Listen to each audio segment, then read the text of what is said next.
Bonjour, dans cette capsule vidéo de la page 14 de tes notes de cours, on va continuer où on en était rendu à la dernière page. On a vu à la page 13 un premier exemple de diagramme en arbre. Donc on va continuer avec un deuxième exemple. Donc, ce midi à la cafétéria, tu peux manger comme entrée une soupe ou un jus de légumes. On va utiliser les lettres S et J pour que ça soit plus efficace dans le diagramme en arbre. Pour le plat principal, tu as le choix entre du poulet, du bœuf ou du tofu. Comme dessert, tu peux te régaler d'un gâteau au chocolat ou d'un muffin aux pommes. Utilise le diagramme en arbre de cette situation et donne le nombre de cas possibles. Donc, j'ai deux choix de soupe, deux choix d'entrée. Donc, d'abord, ici, mes entrées, je vais avoir mes choix d'entrée que je vais écrire. Je vais avoir ici, vis-à-vis du plat principal, mes choix de plat principal, dessert, mes choix de dessert, et finalement, mon menu qui sera composé d'une entrée, d'un plat principal et d'un dessert. Et ça va me donner ici tous mes résultats, donc toutes mes possibilités de choix de menu. Donc, comme d'habitude, je pars à gauche avec un nœud qui se sépare en deux branches ici parce que j'ai deux choix d'entrée, soit la soupe, soit le jus de légumes.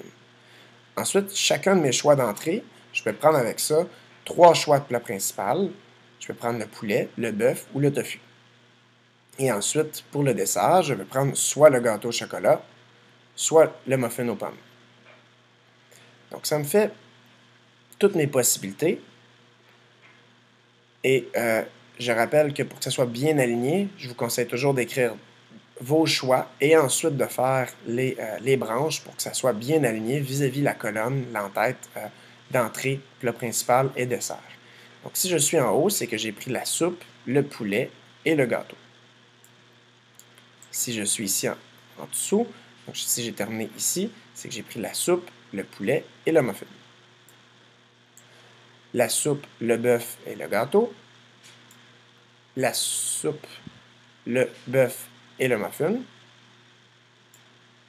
Je peux avoir pris la soupe, le tofu et le gâteau.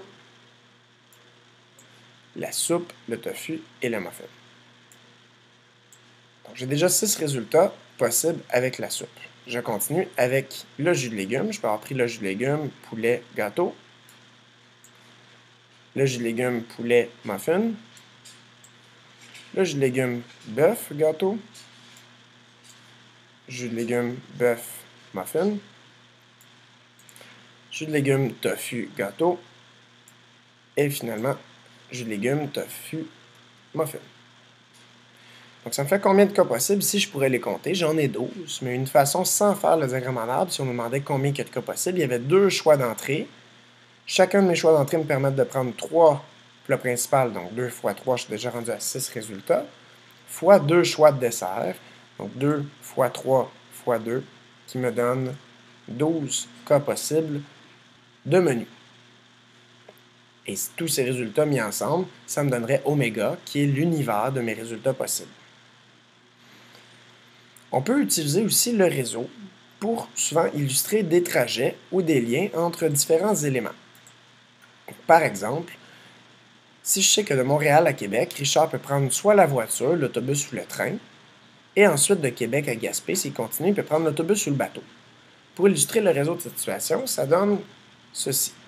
Donc, pour aller de Montréal à Québec, il peut prendre soit la voiture, V, soit l'autobus, A, soit le train, T.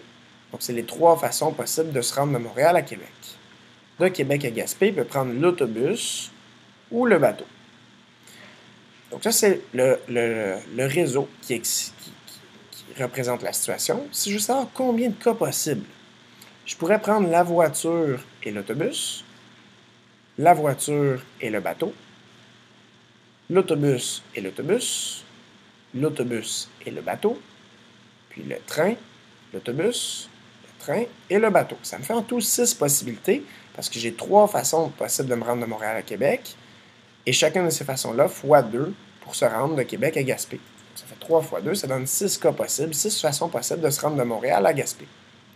Si j'ai 6 cas possibles pour se rendre à Gaspé, j'en aurais aussi 6 possibles au retour. On ne les additionne pas. Quand c'est plusieurs étapes, l'aller-retour ici, pour se rendre de Montréal à Gaspé, puis ensuite de Gaspé à Montréal, on a vu qu'il faut les multiplier. Donc, ça serait 6 fois 6, donnerait 36 cas possibles.